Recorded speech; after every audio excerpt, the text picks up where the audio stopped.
All right, welcome to part 2. So in this one, we're going to go over some general problem-solving skills that we will be using starting in video 3 and then moving on through the rest of the semester. So these are some problem-solving skills and heavy suggestions from me relating to problem-solving in physics. So with physics, we are going to be using word problems.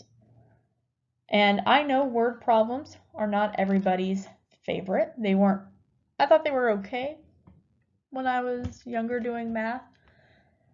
But then I got to the point where math stopped giving me word problems and I got really used to it. So when they showed up in physics, I wasn't exactly thrilled. They had shown up in chemistry already, but chemistry was doing algebra. And there's only one thing to do, which was balance an equation, so that was nice. Physics is a little different. It's all word problems, and we have to go through and figure out not only what is the question asking, but then what problem-solving skill set am I going to use in order to solve it.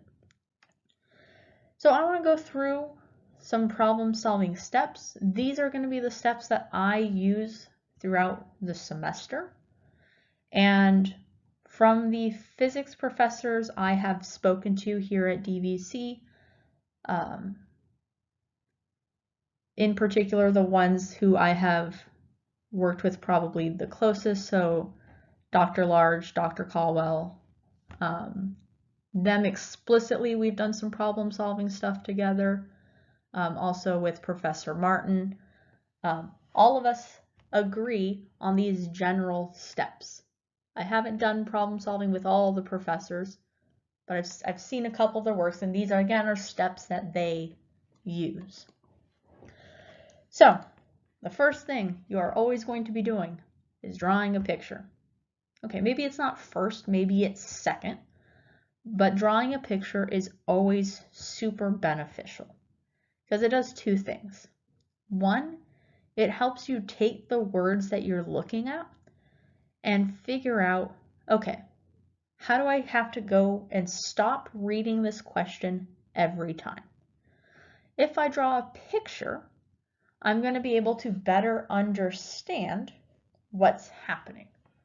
What is my first point of interest? What is my second point of interest? How am I moving from point 1 to point 2? That is what this picture helps us deal with.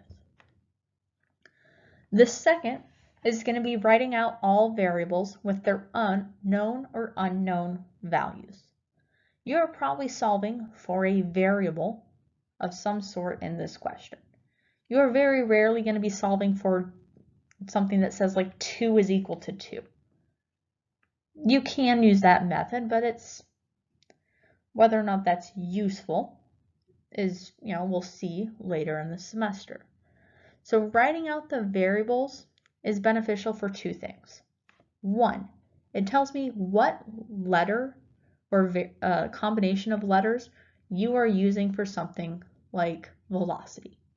If you want to call, some people like to use letters more so than numbers when it comes to labeling different points.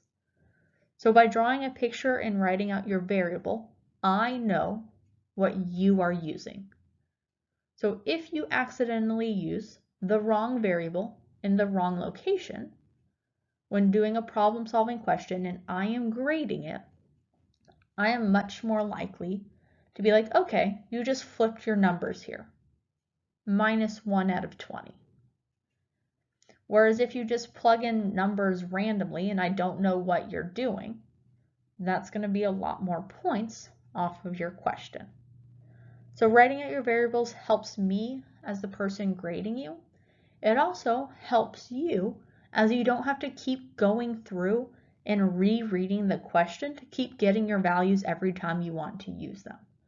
So basically with the picture and writing out the variables, you're eliminating the need to reread the question.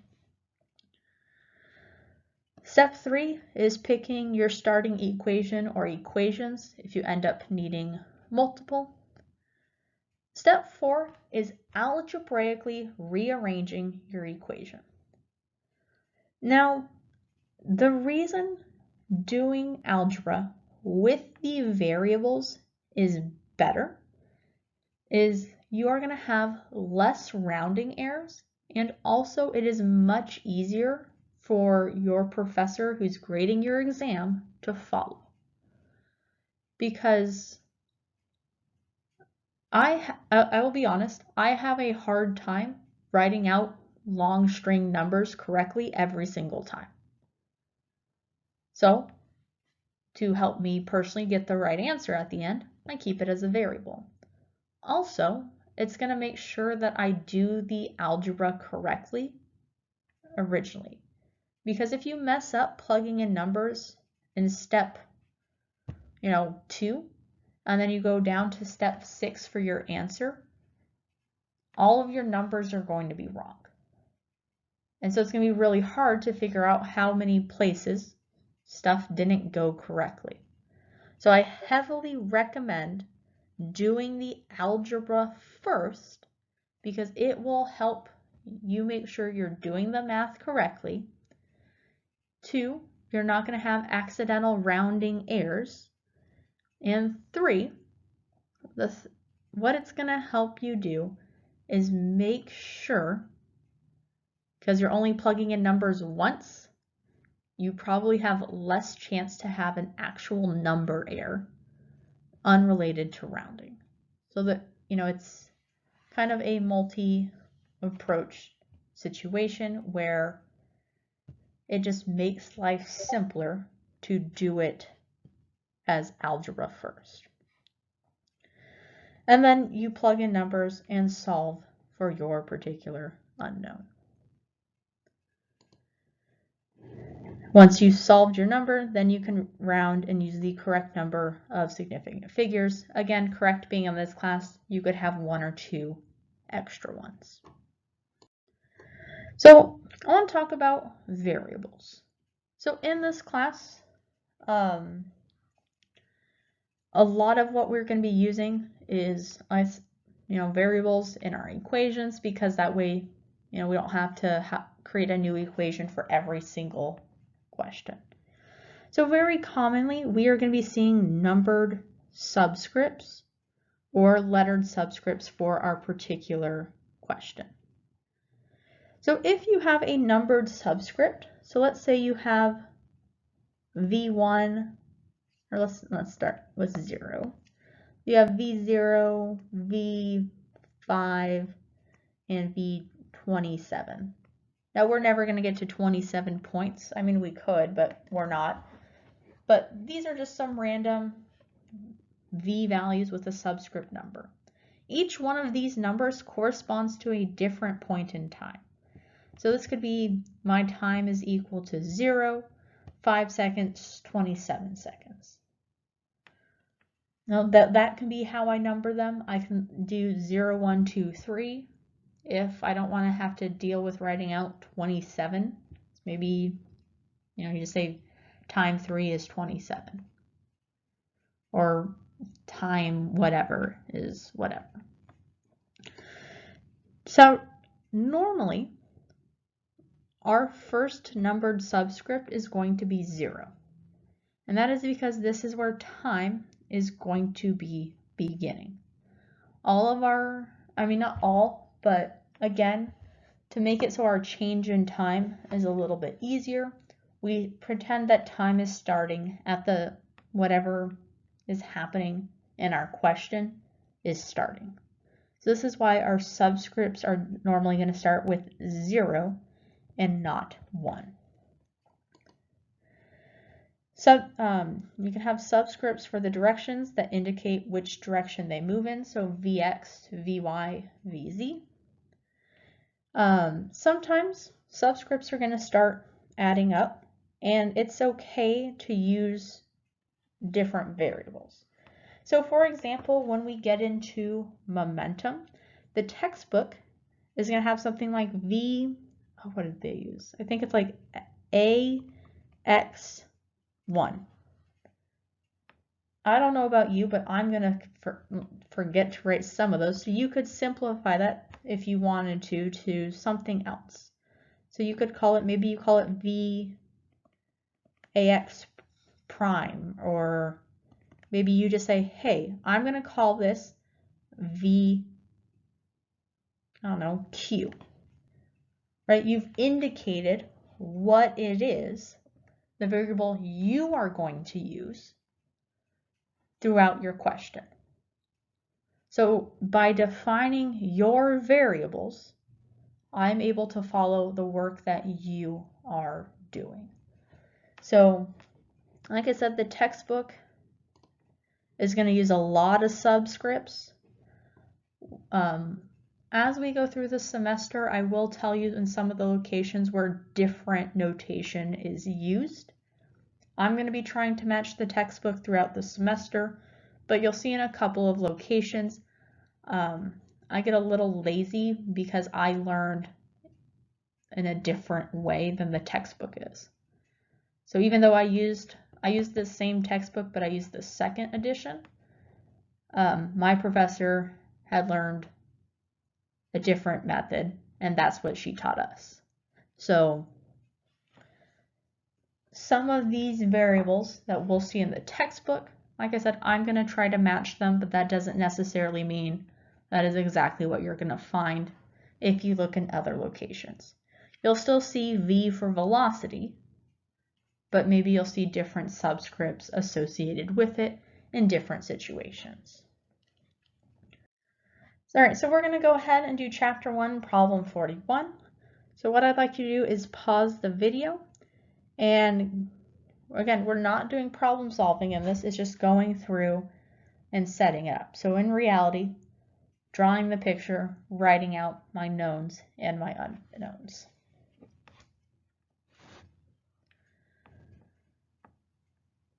Okay, so here we have Santa. He's losing his footing and sliding down a frictionless snowy roof that's tilted at an angle of 30 degrees. So the first thing I'm going to try to do is I'm going to draw my roof. It's 30 degrees. I don't want to attempt to draw Santa, so I'm just going to make him a red ball. And I know he's going to be moving down the incline, so I'm just going to draw a dotted line. That's where he's going to eventually be going. Now to make it a house, I'm going to draw a line down. There's not enough information actually to, we don't know what's going to happen after Santa leaves the roof, but we're being asked to find his speed. So that is what I am solving for in this question. So I have a couple pieces of information. Theta is equal to 30 degrees. He tells me Santa slides 10 meters. So I need to think about where this 10 meters is. Because he's on the roof and it says he slides 10 meters, that indicates to me that the distance that Santa is going to be moving before he goes off is 10 meters. So this is not my x direction or my y direction. This is my hypotenuse. I'm going to call it L because this is the length he slides. So I've identified my variable he slides. Now we don't know so far in this class how you would then go through and solve this question. This is as far as we've covered.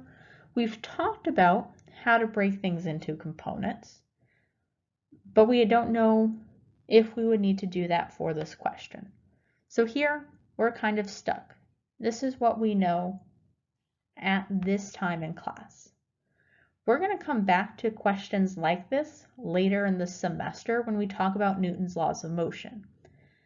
And we'll find out how to solve this type of question here. But right now, we've done the first 2 steps of problem solving. We've written out our knowns. We just need to write out our unknown.